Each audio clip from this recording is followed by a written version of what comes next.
الحمد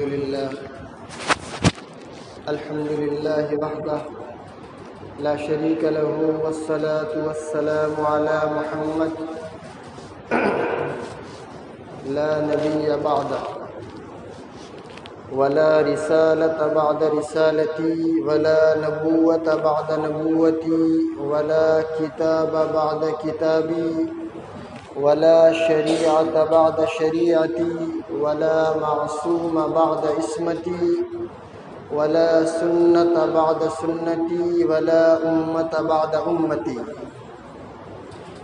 صدق الله العظيم وصدق رسوله النبي الكريم ونحن على ذلك لمن الشاهدين والشاكرين والحمد لله رب العالمين قال الله تبارك وتعالى أعوذ بالله من الشيطان الرجيم بسم الله الرحمن الرحيم وما أرسلناك إلا رحمة للعالمين صدق الله العظيم۔ میرے محترم بزرگوں، دینی اور ایمانی بھائیوں، اللہ تبارک و تعالی نے ہم تمام کو ایک ایسے نبی کی امت میں پیدا کیا جو تمام نبیوں سے افضل بھی ہے، اعلیٰ بھی ہے، اشرف بھی ہے، اور اس نبی کی امت میں آنے کے لیے اللہ کے حضور بہت سے انبیاء کرام علیہم الصلاۃ والتسلیم نے دعا فرمائی، لیکن اللہ نے ان نبیوں کی دعا کو رد فرما دیا۔ یہ میرا اور آپ کا اور تمام امت محمدیہ کے رہنے والے لوگوں کا یہ شرف ہے۔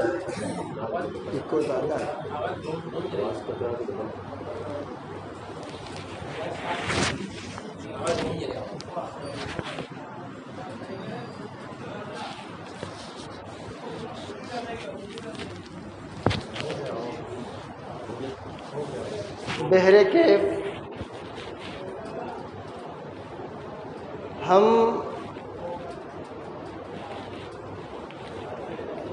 جو اس وقت ہیں آئندہ سنڈے اللہ کے رسول صلی اللہ علیہ وسلم کی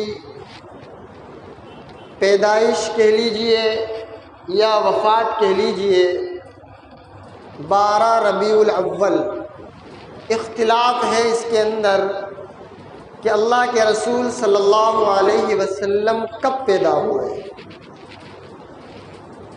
وفات میں اختلاف نہیں ہے۔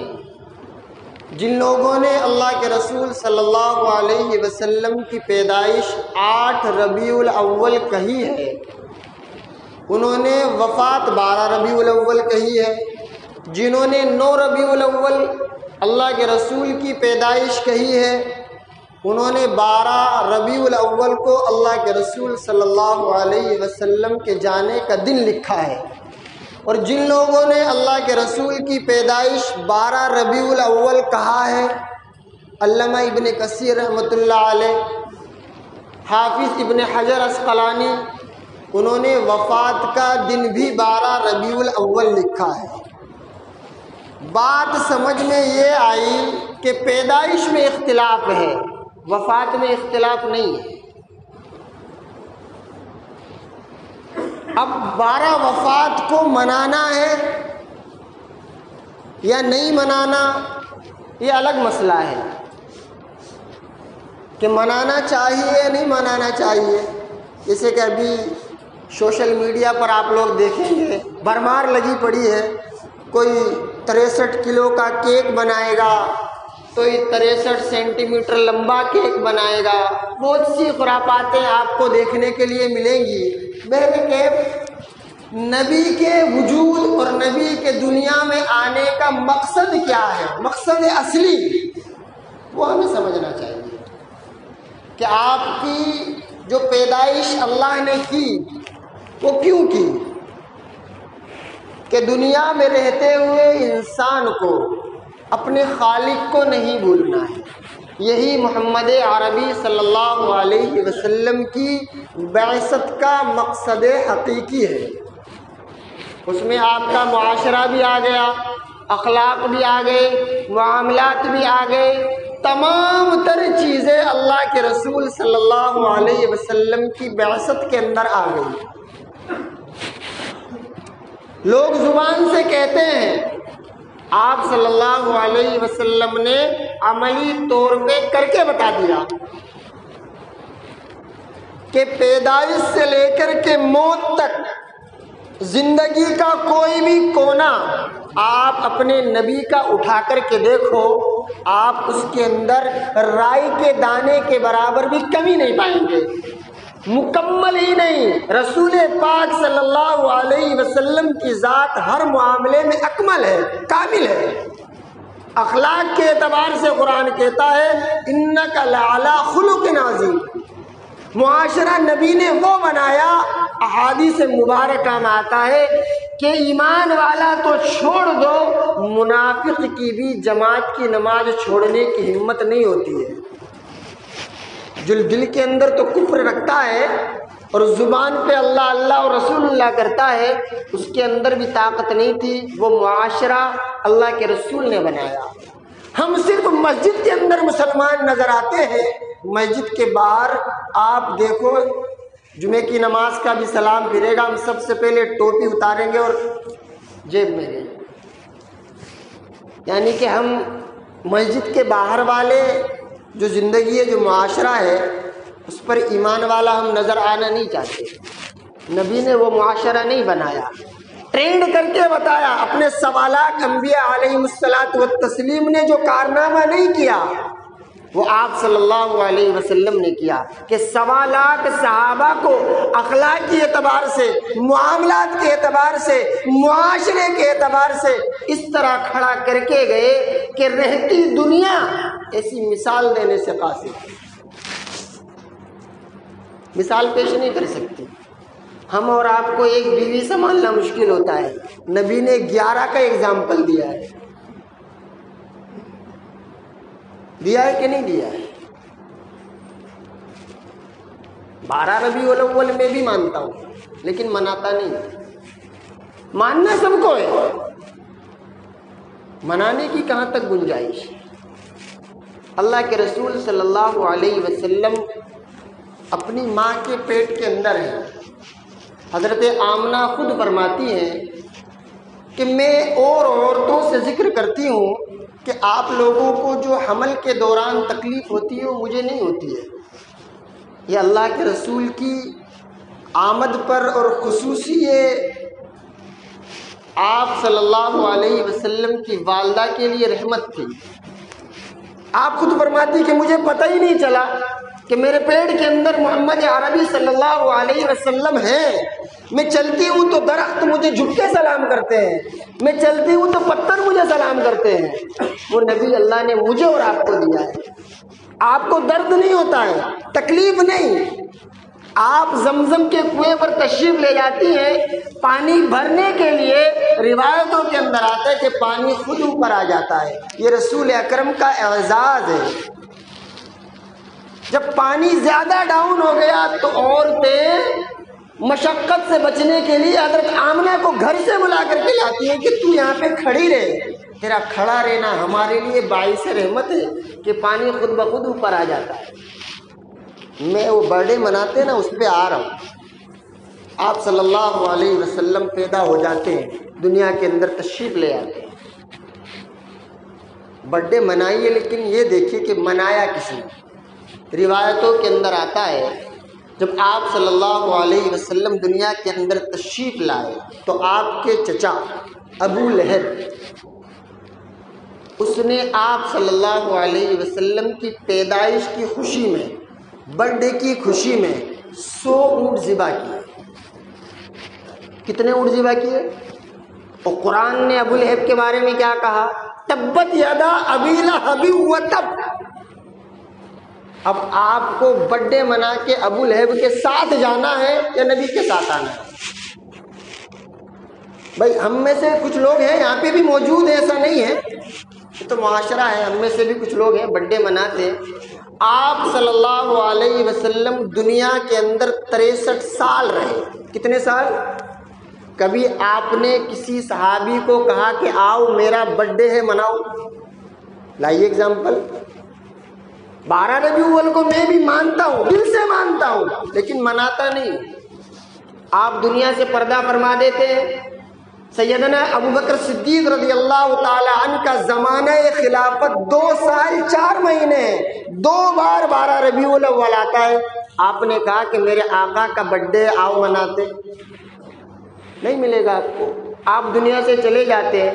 حضرت عمر ابن خطاب کا زمانہ خلافت 10 سال ہے، آپ نے برتھ ڈے منایا، نہیں ملے گا آپ کو، آپ دنیا سے چلے جاتے ہیں۔ سیدنا عثمان غنی کا زمانہ آتا ہے، آپ کا زمانہ خلافت 12 سال 4 ماہ ہے، آپ کی زندگی کے اندر 12 بار 12 ربیع الاول آیا، آپ نے کسی بار منایا؟ کسی 12 ربیع الاول کو کہا کہ آؤ صحابیوں دعوت کرتے ہیں، بریانی پکاتے ہیں؟ کہیں ملے گا ایسا؟ آپ کے بعد حضرت علی کا زمانہ خلافت 4 سال ہے، آپ نے برتھ ڈے نہیں منایا۔ آپ کے بعد آپ کے بیٹے حضرت حسن کا زمانہ خلافت 6 مہینہ ہے، ایک بار 12 ربیع الاول آیا، آپ کو نہیں ملے گا۔ دنیا کا سب سے بڑا جنرل گورنر سیدنا امیر معاویہ رضی اللہ تعالی عنہ کا زمانہ خلافت 20 سال ہے، 20 بار 12 ربیع الاول آیا، آپ نے کبھی منایا؟ نہیں ملے گا۔ آپ کے بعد بنو امیہ کا جو زمانہ خلافت ہے وہ 150 سال ہے، اس کے بعد حضرت ابن عباس رضی اللہ تعالی عنہ کے خاندان والوں پر خلافت آئی، جس کو خلافت بنو عباسیہ کہا جاتا ہے، وہ 300 سال کا زمانہ ہے، اس کے بعد پھر 150 سال کا زمانہ ہے۔ آپ کو تواتر کے ساتھ کہیں بھی یہ نہیں ملے گا کہ کسی نے اللہ کے رسول صلی اللہ علیہ وسلم کے برتھ ڈے کو منایا۔ جب نہیں ہے تو پھر ہم کہاں سے لے آئے بھائی؟ چلیے ایک لوجک اور بتا دیتا ہوں، یہ تو ہو گیا۔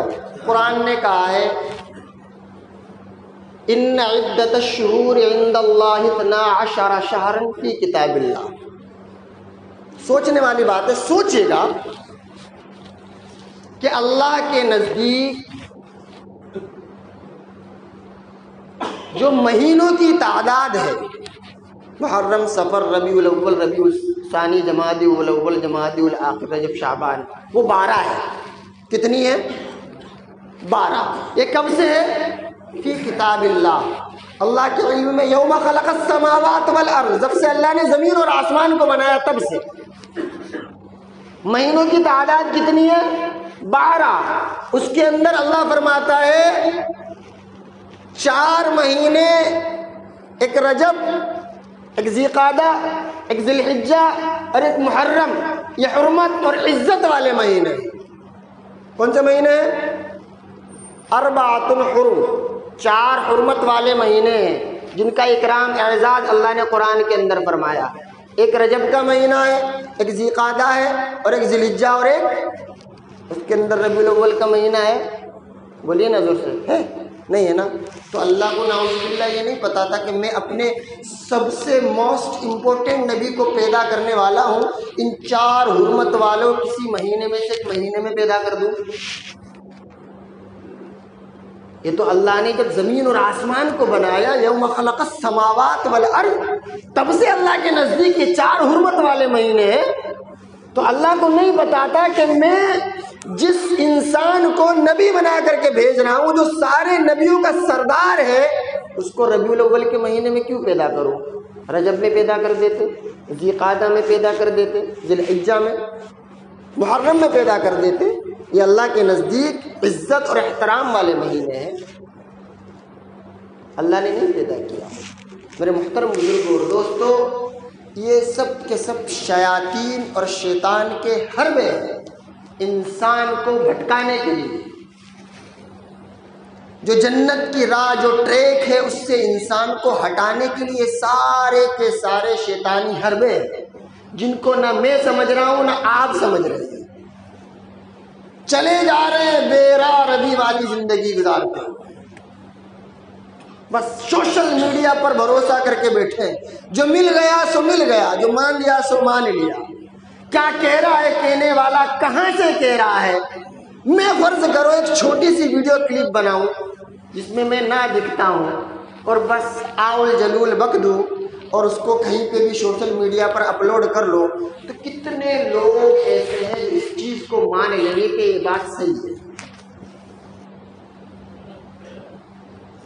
ہمت ہی نہیں نا ہمارے اندر کہ ہم اس چیز کو ریفریش کریں، کسی عالم سے جا کر کے پوچھیں کہ بھئی یہ بات ہم تک پہنچی ہے، یہ کیا ہے، صحیح ہے کہ غلط ہے؟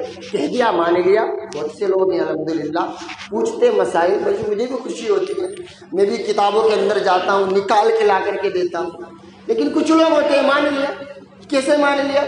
ایک عورت تھی بیچاری، اپنے بچے کو پڑھنے بھیجا اس نے گلف کنٹریز میں، بڑھیا تھی، گھروں میں کام کرتی تھی، لا علمی ہلاکت ہے، علم روشنی ہے، چراغ ہے، صحیح راستہ بتائے گی، جہنم سے بچائے گا تم کو علم۔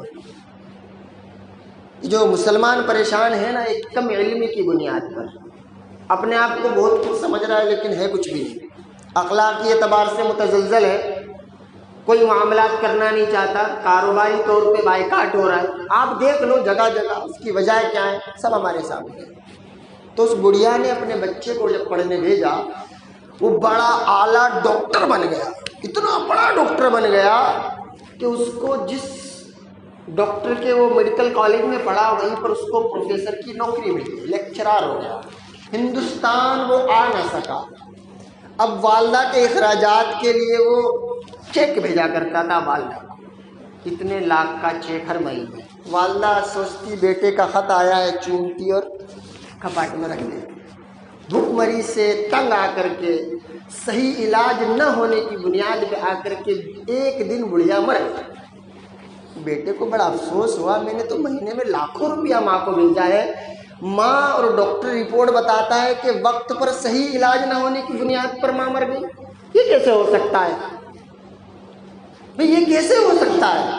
جب وہ گھر آیا اس نے کپاٹ کھول کر کے دیکھا تو وہ چیک جو بھیجا کرتا تھا، ماں جن کو چوم چوم کے رکھا کرتی تھی، تے بتے لگے ہوئے ہیں، اس کو علم ہی نہیں تھا کہ بیٹا کیا بھیج رہا ہے۔ تو صحیح علم بہت ضروری ہے، اور اس کی ہم کوشش بھی نہیں کرتے کہ ہمارے پاس صحیح علم پہنچ جائے۔ ہم نے تو صحیح علم واٹس ایپ کو سمجھ لیا ہے، فیس بک کو سمجھ لیا، بس وہاں سے جو ہمارے پاس آ رہا ہے لیے جاؤ، اندر چلے جاؤ، کرے جاؤ، بس جو آ رہا ہے وہ کرے جاؤ۔ دیوانہ ہو گیا ہے انسان۔ ہاسپٹل میں جاؤ، ابھی 2 دن ایڈمٹ تھا، پڑوس والا بات کرنے کو تیار نہیں ہے، موبائل میں ایسا گھسا ہوا ہے۔ آپ سوشل میڈیا پہ لگے رہیے، اگر کسی کا فون آ گیا نرس فوراً بولے گی نہیں مولانا آپ فون پہ بات نہیں کر سکتے، آپ سوشل میڈیا پہ دھمال مچا سکتے ہیں لیکن فون پہ بات نہیں کر سکتے۔ یہ اسرائیل کی چال ہے جو بالکلی طور پہ وہ کامیاب ہو چکا ہے، اور مسلمان سمجھنے کو تیار ہی نہیں ہے۔ ارے اصل تو چھوڑو، نقل ہی کر لو۔ میں نے پچھلے ہفتے بتایا تھا کہ نبی صلی اللہ علیہ وسلم کی ایک ایک سنت کو آپ زندہ کرنا شروع تو کیجئے، ایک سے لے کر آپ اس نہج تک پہنچ سکتے ہیں جس نہج پر سیدنا ابوبکر صدیق رضی اللہ تعالی عنہ پہنچ گئے تھے۔ کوشش تو کیجئے، کوشش تو کر ہی نہیں رہے ہم لوگ۔ ایک چور تھا، کوشش پہ ایک واقعہ یاد آیا، ایک چور تھا، ایک بادشاہ کے محل میں چوری کرنے گھسا، تو بادشاہ اپنی جوان لڑکی کے تعلق سے فکر مند تھا، وزیر سے گفتگو کر رہا تھا کہ بھئی مجھے کوئی لڑکا چاہیے، میری لڑکی جوان ہو گئی ہے، مجھے شادی کرنا ہے۔ چور چوری کرنے گیا تھا، چپ چاپ سن رہا ہے ساری بات۔ وزیر نے کہا کہ بادشاہ آپ کو لڑکا کیسا چاہیے؟ آپ تو اس ریاست کے مالک ہیں، جس سے چاہیں گے شادی ہو جائے گی کہ نہیں؟ مجھے دیندار لڑکا چاہیے، دنیا دار نہیں چاہیے۔ اس میں کون سی بڑی بات ہے؟ 40 دن جاتا ہوں مسجد کے اندر، سب سے پہلے دیکھتا ہوں جو نوجوان آئے گا 40 دن بعد آپ کے پاس پکڑ کے لاتا ہوں۔ چور نے سوچا ہے تو شارٹ کٹ فارمولا مل گیا مجھے، 40 دن برابر سب سے پہلے مسجد میں پہنچ جاتا۔ کیا کرتا؟ سب سے پہلے مسجد میں پہنچ جاتا۔ 40ویں دن وزیر نے پکڑ لیا کہ چل بھائی، کہ کہاں جانا ہے؟ کہ بادشاہ سلامت نے بلایا ہے، یہ عمل میں نے کیا ہے، اس میں تو مجھے فٹ بیٹھتا ہے، چل بادشاہ کے دربار میں۔ اس نوجوان کے الفاظ سنہرے حروف سے لکھے جانے کے قابل ہے۔ وہ بادشاہ کے دربار میں بادشاہ کے پاس جب پہنچا، بادشاہ نے کہا کہ مجھے آپ سے اپنی لڑکی کی شادی کرنی ہے۔ میں نے 40 دن آپ کا اپنے وزیر کے ذریعے امتحان لیا ہے، آپ الحمدللہ ہر نماز میں وقت سے پہلے آتے اور سب سے بعد جاتے ہو۔ بادشاہ سلامت جب یہ کہہ کر کے خاموش ہو گیا تو اس چور نے کہا کہ بادشاہ سلامت، بات دراصل یہ ہے کہ کرا تو میں نے نقل ہی تھا، یہ جو آپ کی گفتگو تھی، میں آپ کے محل میں ایک دن چوری کرنے آیا تو میں نے سن لیا تھا، میں نے آپ کی اور آپ کے وزیر کی اس گفتگو کو سن لیا تھا، لیکن اب مجھے نماز پڑھنے میں اتنا مزہ آنے لگا ہے، اتنا مزہ آنے لگا ہے کہ اب مجھے کسی چیز کی ضرورت نہیں ہے۔ تو آپ نقل تو کیجئے، اصل اللہ بنا دے گا۔ اللہ نے بھی اپنے نبی کو حکم دیا ہے کہ آپ کوشش کریے اور کرتے رہیے۔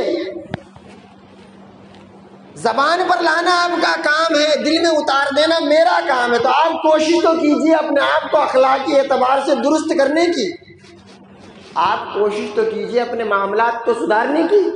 پچھلے ہفتے میں نے بتایا تھا ایک سلام کی سنت کو زندہ کیجئے، کسی کو جانتے ہو یا نہ جانتے ہو، گھر میں آؤ جاؤ، الحمدللہ میرا معمول ہے، میں اپنے کمرے کے اندر داخل ہوتا ہوں، کوئی ہو یا نہ ہو میں سلام ضرور کرتا ہوں، ہے تو بھی نہ ہے تو بھی سلام کیجئے، عادت ڈالیے، سلامتی میں رہیں گے آپ۔ ایک سنت جب زندہ ہو جائے، جب آپ کو لگے الحمدللہ میں اس چیز پر 100% اس سنت پر قادر آ چکا ہوں، تو آپ کسی عالم سے، کسی امام سے پوچھے کہ مولوی صاحب کوئی دوسری سنت بتا دیجیے۔ پلیٹ کو چاٹ کے صاف کیجیے، آپ کے اختیار میں ہے، دوسرے کی پلیٹ صاف نہیں کرنی ہے آپ کو چاٹ کے۔ عائشہ رضی اللہ تعالی عنہ فرماتی ہیں کہ میں اتنی ساری پلیٹوں کے اندر آپ صلی اللہ علیہ وسلم کی رکابی کو الگ پہچان لیتی تھی، آپ اتنے بہترین طریقے سے اس کو چاٹ کے صاف کرتے تھے۔ یہ سنت تو آپ کے اختیار میں ہے کہ نہیں ہے؟ بیوی کی پلیٹ نہیں صاف کرنی ہے چاٹ کے، خود کی چاٹنی ہے، انگلیاں چاٹنی ہے، صاف کیجیے۔ پلیٹ کو انگلی سے ہاتھ سے صاف کرنی ہے، چمچ سے، کپڑے سے نہیں، اتنے اچھے سے چاٹ کے صاف کیجیے کہ ماں عائشہ فرماتی ہے کہ اتنے اچھے سے اللہ کے رسول چاٹا کرتے تھے کہ میں الگ تھلگ پہچان لیتی تھی کہ یہ کیا ہے۔ اور اللہ نے ہمیں اللہ کے رسول کی امت میں پیدا کیا ہے، وہ 3 چیزوں پر عمل کیجیے۔ ایک تو اللہ کے رسول صلی اللہ علیہ وسلم کی عظمت ہمارے دل میں ہو، 12 ربیع الاول ماننا ہے، اس کو منانا نہیں ہے، سمجھ میں آ گئی؟ 12 ربیع الاول کی عظمت دل میں ہونی چاہیے، ایسا نہیں کہ جھنڈا لے کے نکل جاؤ دوسروں کو تکلیف دو، یہ کہیں نہیں ہے بھائی، کوئی لا کر کے بتا دے تو میں بھی شروع ہو جاؤں گا۔ اس کی عظمت دل میں، اللہ کے رسول کی عظمت دل میں ہو، اللہ کے رسول کی اتباع کیجیے۔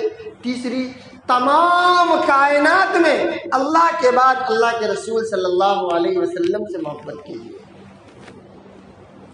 بیوی کو بھی چھوڑ دیجیے، بچوں کو بھی، ماں باپ کو، ہر چیز کو، اللہ کے بعد رسول اللہ سے محبت کیجیے۔ یہ اللہ کے رسول صلی اللہ علیہ وسلم کی امت میں پیدا ہونے کے حق ہے ہم پر۔ پھر دیکھیے آپ کی زندگی کیسے بدلتی ہے، کیسے آپ کے اخلاق ایٹومیٹکلی درست ہوتے ہیں، کہ اللہ قرآن میں نبی سے کہہ رہا ہے کہ نہیں آپ نماز نہیں پڑھائیں گے، یہ منافق ہے، لیکن اللہ کے رسول اپنے اخلاق کو پیش فرماتے ہیں۔ سیدنا حضرت عمر فرما رہے ہیں کہ نہیں اللہ کے رسول، یہ وہ لوگ ہیں جنہوں نے آپ کے سامنے، آپ کے مد مقابل آ کر کے جنگ کی ہے، ان کی سب کی گردن اڑا دیجیے، لیکن اللہ کے رسول اپنے اخلاق کو پیش کرتے ہیں۔ اللہ کے رسول نے خود فرمایا کہ اللہ نے مجھے 9 چیزوں کا حکم فرمایا، جس میں سے 3 یہ ہیں کہ جو مجھ سے دور بھاگے میں اس سے قریب کروں، جو مجھے جھڑکے میں اسے پاس کروں، جو مجھے نہ دے میں اسے دوں۔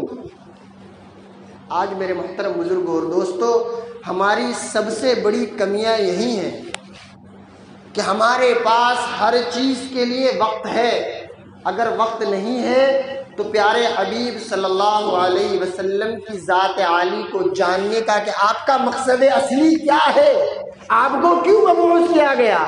آپ صلی اللہ علیہ وسلم جب مکے سے مدینہ ہجرت کرتے ہیں تو آپ سب سے پہلے کیا چیز بناتے ہیں؟ گھر، کاروبار، بلڈنگ، کاروبار کھڑا کرتے ہیں؟ نہیں، آپ سب سے پہلے مسجد کی تعمیر کرتے ہیں، حکم دیتے کہ بھئی مسجد بنائی جائے، جگہ کو خریدا جائے۔ سہل سہیل رضی اللہ عنہما 2 صحابی ہیں، وہ اپنی جگہ کو پیش کرتے ہیں، آپ صلی اللہ علیہ وسلم انکار فرما دیتے ہیں کہ جگہ ہدیے میں نہیں چاہیے، سیدنا عثمان غنی خرید کے دیتے ہیں، اور آپ صلی اللہ علیہ وسلم بنفس نفیس مسجد نبوی کو بنوانے میں شریک ہیں۔ آج ہمارے پاس 2 روپے آ جائیں نا تو ہم دنیا سے اپنے آپ کو ممتاز کر لیتے ہیں کہ نہیں، میں پیسے والا آدمی بھائی، میں کیسے مسجد کا ٹوائلٹ صاف کر دوں گا، میں کیسے مسجد کا وضو خانہ صاف کر دوں گا، میں تو اللہ نے مال دیا ہے۔ نہیں میرے محترم بزرگوں، دوستو، سیکھیے اپنے نبی کی زندگی سے۔ ایک جنگ کا موقع ہے، خیمہ لگایا اللہ کے رسول نے، صحابہ بیٹھے ہیں، حکم دیا کہ کوئی ہے جو اس بکری کو ذبح کر دے؟ ایک صحابی کھڑے ہوئے، اللہ کے رسول میں ہوں، کہ کوئی ہے جو اس بکری کی کھال اتار دے؟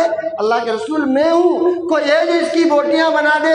کہ اللہ کے رسول میں ہوں۔ جب سارے کام بانٹ دیے گئے، اللہ کے رسول نے آخر میں فرمایا کہ اس کو پکانا ہے، کوئی ہے جو جنگل سے لکڑیاں چن کر کے لائے؟ صحابی کھڑے ہوئے کہ اللہ کے رسول میں ہوں کہ نہیں، یہ کام میں کروں۔ بتاؤ، اللہ کے رسول چاہتے تو بکری کے گلے پہ صرف سلہ مار سکتے تھے اور سائڈ ہو سکتے تھے، لیکن جو سب سے بھاری کام تھا اللہ کے رسول نے اس کو تجویز کیا۔ اللہ کے رسول نے رکھا اپنے آپ کو ممتاز، امت سے جوڑ کے رکھا، صحابہ پر اپنے اخلاق کو پیش کیا، اپنے اعمال کو پیش کیا۔ ہم تو کتنے ہیں جانتے ہی نہیں ہے کہ اللہ کے رسول فجر میں کیا پڑھتے تھے۔ یا تو 3 رکعت میں اگر 2 بار سبحان اللہ اگر امام صاحب نے زیادہ پڑھ گیا تو دماغ پہ بڑا بوجھ پڑ جاتا ہے، یار بڑی لمبی نماز پڑھا دی میں مغرب میں امام صاحب نے۔ کبھی ہم نے جاننے کی کوشش کی کہ اللہ کے رسول نے ساری کی ساری زندگی جمعے کی صبح کی نماز میں فجر میں سورہ حامیم سجدہ اور سورہ دہر پڑھی ہے؟ جاننے کی کوشش کی، کتنے نہیں جانتے ہم میں سے؟ یہ بھی سنت رسول ہے۔ کتنوں کو معلوم ہے کہ اللہ کے رسول نے جمعے کی 2 رکعت کی نماز میں سبح اسم ربک الاعلی اور سورہ غاشیہ پڑھی ہے؟ اگر آج امام پڑھا دے تو کیا کریں گے بیچاروں کو؟ تو مجھے لگتا ہے مڑ بھی کر ڈالیں گے امام صاحب۔ اگر ارے جانو تو آپ جاننے کی کوشش ہی نہیں کرتے۔ آپ مسجد کے کونے میں بیٹھ کر کے جو قرآن پڑھیں گے نا، اس قرآن پڑھنے میں اور نماز میں قرآن صرف سننے میں جو امام پڑھتا ہے، زمین اور آسمان کا فرق ہے۔ اور جو وقت آپ کا مسجد میں لگ رہا ہے یہ گارنٹی ہے، میں نہیں دنیا کا ہر انسان گارنٹی لے گا، اللہ اس وقت کا حساب نہیں لے گا۔ یہ ٹوٹل بالکل ہی آپ فرشتوں کے ایک دم زوار رحمت میں ہو، ایک دم نیکیوں میں لکھا جا رہا ہے۔ آپ باہر نکل جاؤ، کسی بھی محکمے میں چلے جاؤ، آپ سوچ رہے کسی بھی کہیں بھی چلے جاؤ، نیکی آپ کی برباد ہونی۔ میں 10 دن میں گھوم رہا ہوں، یہاں شادیوں میں، ہاسپٹل میں، کہیں بھی چلے جاؤ، آپ کسی بھی لائن میں چلے جاؤ، صرف بربادی کے علاوہ کچھ بھی نہیں ہے۔ ایمان مسجد سے نکلتے ہی سلب ہونا شروع ہو جاتا ہے۔ کتنے ہم میں سے جن کو قرآن صحیح نہیں ہے؟ نبی تو قرآن نماز کے اندر ٹھہر ٹھہر کے پڑھتے تھے، ورتل القرآن ترتیلا، بڑے آرام سے اللہ کے رسول پڑھا کرتے تھے۔ آج اگر امام صاحب پڑھا دیں تو پتہ نہیں کون سا فتویٰ لگا دیں گے آپ لوگ۔ ہم جاننے کی کوشش ہی نہیں کر رہے، مگن ہے ہم۔ موبائل دے دیا اسرائیلیوں نے ہمارے ہاتھ میں، یہودیوں نے، کہ بس کھیلو، فیس بک کھیلو، واٹس ایپ کھیلو۔ ارے میرے بھائیوں، فیس بک دن میں کتنی بار لاگ ان کرتے ہو؟ کیا مزہ آتا ہے اس کے اندر؟ چلیے وقت کی ضرورت ہے، استعمال کیجیے۔ قرآن کو بھی تو لاگ ان کرو، جو گھر کے کونے میں پڑا ہوا گرد کھا رہا ہے اس کو کب لاگ ان کرو گے؟ وہ بھی تو کچھ کہتا ہے۔ قبر کا نور ہوں میں، آواز دیتا ہے آ